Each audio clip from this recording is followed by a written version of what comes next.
Inihayag ng pamunuan ng pambansang pulisya na nagpapatayan na ang mga miyembro ng sindikato ng iligal na droga dahil sa pera. Nagbabalik si Lea Ilaga.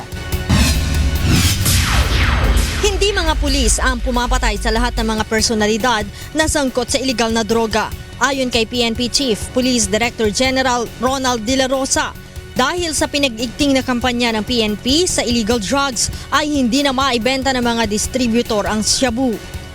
They're killing each other. Yung ibang distributor, hindi nakakabayad. Kaya ngayon, yung ibang nandoon sa nakakulong sa Bilibid, tatawagan na yung mga hitman nila sa labas na patayin ito si distributor na ito dahil hindi na nag-remit sa atin. Inihalimbawa ng general ang isang pusher na sumuko sa kanya kahapon at inamin na ipinapapatay na siya ng isang drug lord na nakakulong sa Bilibid. Sinabi ng general na hindi maaaring ibintang sa mga pulis ang lahat ng napapatay na drug personalities dahil lehitimo naman ang bawat operasyon nila. Ang pulis naman, ang ginagawa na is legitimate operation. Pero yung gumagawa ng mga patayan na salvage, tapon dito, tapon doon, yan ay kakagawa na ng mga drug syndicates.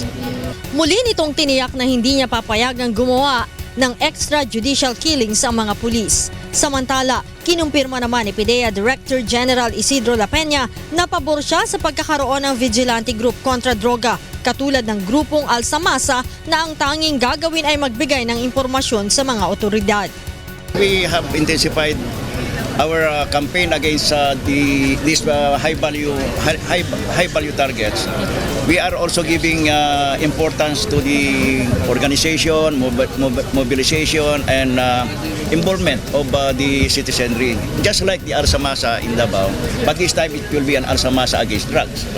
Naniniwala ang PIDEA na marami ang nais na tumulong sa kampanya ng pamahalaan laban sa iligal na droga at ang kailangan lamang ay i-organize ang mga ito.